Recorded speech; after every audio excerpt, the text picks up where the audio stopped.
questions, funny enough. We've also been working with Number 10, UKTI and Visit Britain to put together an advert that promotes events in the UK.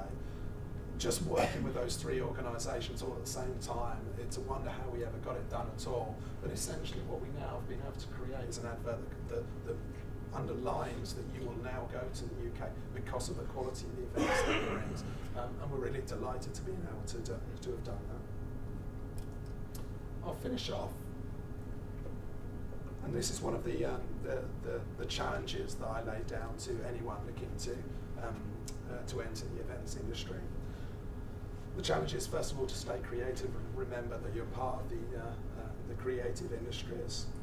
We've got major issues in the UK in terms of our events, and one of the ones that I like chucking out there is the fact that we have this fantastic festival community and this great thirst for brilliant festivals in the UK.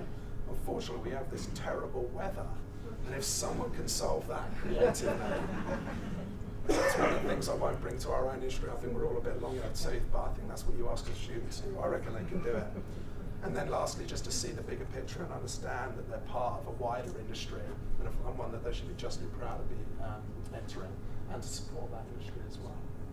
And that now, any questions?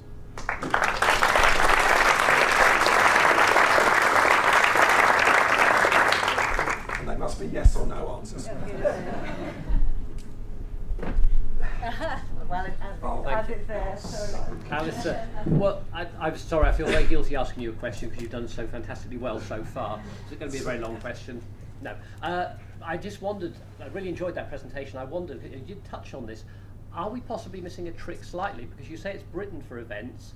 Should it actually be British for events on the basis, you mentioned 25,000 companies, and actually anywhere in the world where there's a major event, there will be a massive amount of British skill and technology there, and should that be something we're plugging almost like a separate campaign? And if you want to use that strap line, it'll cost you.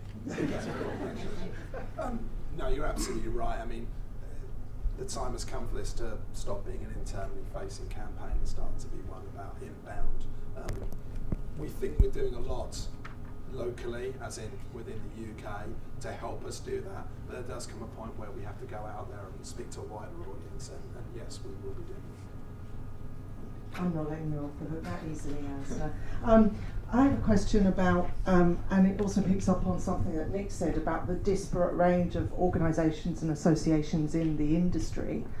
And it's quite astonishing that when you think that there are, 530,000 people, at I think a fairly conservative estimate, employed in a variety of event management roles, and yet the attendance and participation in association events is quite disappointing, to say the least. I was at the Events UK conference in Birmingham up until yesterday, which is apparently the voice of the industry, and there were less than 200 attendees.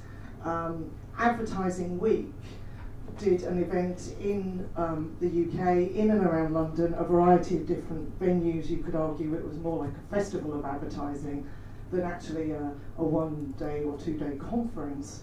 But for their first event, they logged over 12,000 attendees.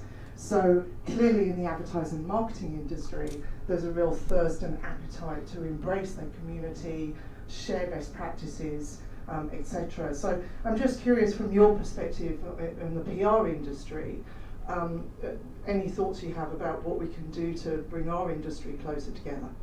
Yeah, I mean, on the PR industry, one association, one magazine, so two supporting personal profile things, pretty much one educational CPD program that we all kind of go on out to.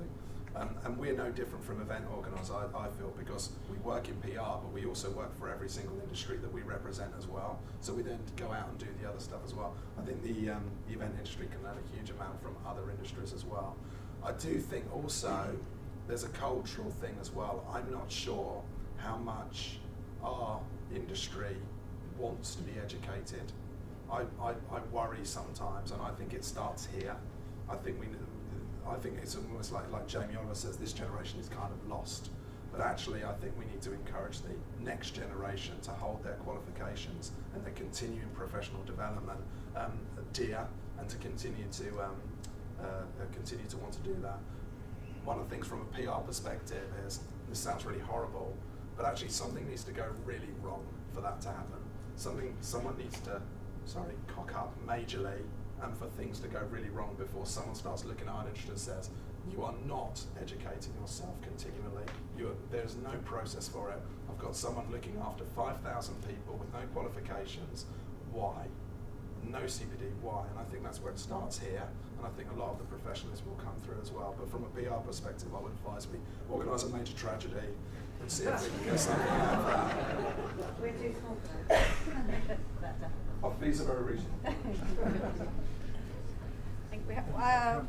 I am conscious of time, and Alistair will be staying with us for a while, so you have to ply him with drink to be able to talk about. Let Susan Spivey, who's also part of our panel on professionalisation, come in.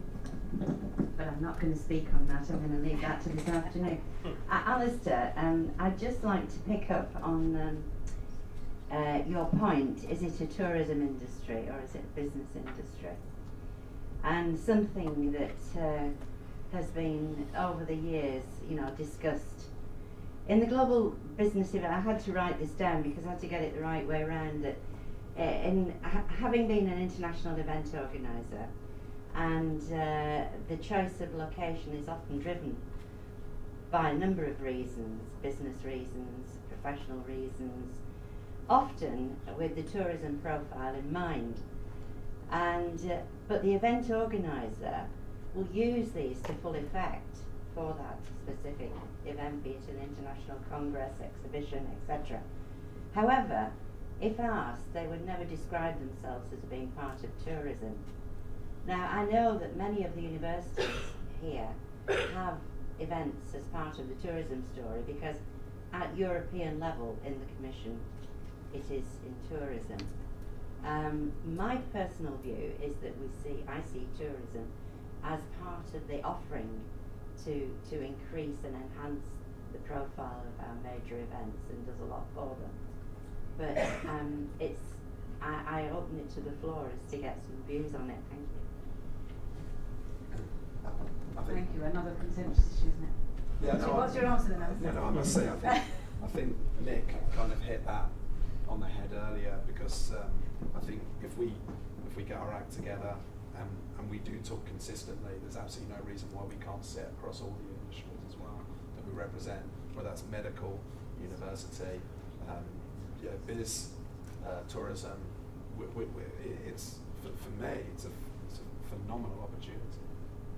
Thank you very much. We'll finish on that. We'll try and keep to time. We are up on the 7th floor for our break. Can I just ask those that are presenting in the next parallel session, if you haven't already, if you've got any PowerPoint presentation, put it into the room, can you actually do that? So we are into breakout sessions in the programme for 12 o'clock. We will try and keep to time. And I just want to say thank you very much for this morning's first session. So thank you very much to Nick Dubois MP and to Alistair Turner for your